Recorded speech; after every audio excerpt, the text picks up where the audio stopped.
Ngèlmu godhong déning Bonari Nabonenar. Ben dak trimo dadi godhong, pedah opo dadi singa dadi blandong.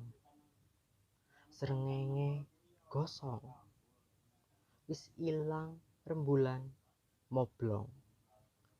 Iki dina apa paman? Kok ora ana suarane wong? Tak gudange angin kang kumliyang saka telenging impen. Tak gudange udan kang sedih kelangan mangsa. Apa kae paman sing gumlundung nyang jaratan?